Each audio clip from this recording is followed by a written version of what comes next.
Antes de comenzar la reflexión de hoy, les pido que vean el link que he dejado abajo en la descripción, que es de mi otro canal en donde he subido una pequeña reflexión sobre la fiesta del Halloween, para que tomen conciencia de lo que eso significa y no caigan en la tentación de celebrar algo que es absolutamente dañino para el ser humano. Bien, y ahora sí. Buenos días. Hoy viernes recordamos a los santos Simón y Judas, apóstoles, y reflexionamos del Evangelio de San Lucas, capítulo 6, versículos 12 al 19. En aquellos días Jesús se fue al monte a orar y se pasó la noche en oración con Dios. Cuando se hizo de día, llamó a sus discípulos y eligió 12, de entre ellos a los que llamó también apóstoles: a Simón, a quien llamó Pedro, y a su hermano Andrés, a Santiago y Juan, a Felipe y Bartolomé, a Mateo y Tomás, a Santiago de Alfeo y Simón llamados Celotes, a Judas de Santiago y a Judas Iscariote, el que llegó a ser un traidor. Bajando con ellos, se detuvo en un paraje llano. Había una gran multitud de discípulos suyos y gran muchedumbre del pueblo, de toda Judea, de Jerusalén y de la región costera de Tiro y Sidón, que habían venido para oírle y ser curados de sus enfermedades. Y los que eran molestados por espíritus inmundos quedaban curados. Toda la gente procuraba tocarle, porque salía de él una fuerza que sanaba a todos. Palabra del Señor. Lo primero que vemos es la diferencia que hay entre ser discípulo y ser apóstol. Todos estamos llamados, los bautizados, a ser discípulos del Señor. Y a algunos de ellos el Señor los escoge especialmente para ser apóstoles. El apóstol, fundamentalmente, la tarea que tiene es evangelizar, anunciar el reino de Dios que ha llegado, que está cerca de nosotros y que podemos acceder a él en la medida en que busquemos la voluntad de Dios.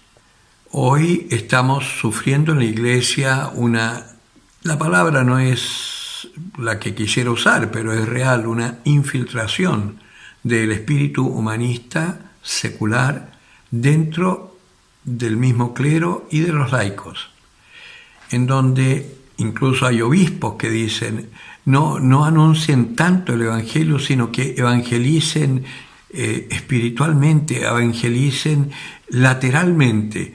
Y con eso, ¿qué es lo que están tratando de decir? Que tenemos que repartir comida, juntar alimentos no perecibles para llevarle a los más pobres, etc. Yo lo vengo denunciando desde hace mucho tiempo porque es lo que yo veo. Y no es esa la evangelización. Yo recuerdo cuando fue la pandemia que se abrieron las iglesias para acoger en el invierno a los que estaban sin techo, todos los inmigrantes y algunos mendigos chilenos también, los menos, y estando cerrados los templos porque había que hacer aforo, sin embargo las parroquias que se abrieron para eso estaban llenas de gente durmiendo dentro del templo, incluso durmiendo en galpones, durmiendo en salas, hacinados, y no se les habló de Jesucristo en ningún momento, como si por ciencia infusa les fuera a caer en cuenta que si la iglesia los acogía era porque el Señor los acogía. Lamentablemente somos tan mundanos que no se nos ocurre pensar que cuando nos pasa algo bueno es porque Dios lo está procurando y no por la buena suerte o por la bondad de los que nos realizan el bien. Porque esa es la verdad. Acá nosotros vemos en el Evangelio que el Señor no hace acepción de personas, escoge de entre sus discípulos a unos pocos para ser apóstoles. Y los apóstoles que escogió no eran lo más granado precisamente, porque estaba Pedro, pescador, Santiago, Juan, los hijos de Zebedeo. Y nosotros vemos acá que de entre sus discípulos escoge a unos pocos para ser apóstoles, de hecho 12, uno por tribu, por así decir, Y si vemos los nombres, no son ningún dechado. Lucas, el evangelista, por ejemplo, no estaba elegido en estos, que Lucas era un médico, era un hombre un poco más culto. No, Pablo tampoco estaba dentro de estos, Pablo se convierte después. ¿A quiénes elige? Pescadores, agricultores, incluso a Judas Iscariote, que llega a ser un traidor. El Señor, para que se cumpla la palabra, escoge lo que no vale. Por eso, si tú sientes el llamado a evangelizar, a ser un apóstol del Señor, no te mires a ti mismo. Si yo me hubiese mirado a mí mismo cuando me dijeron que me mandaban en un equipo a evangelizar al sur de Chile, a la ciudad de Los Ángeles, estuve en Los Ángeles y en Santa Bárbara, que fue mi primera misión, si yo me hubiese mirado a mí mismo, yo en esa época todavía ni siquiera salía de mis vicios. Estaba totalmente perdido en el espacio.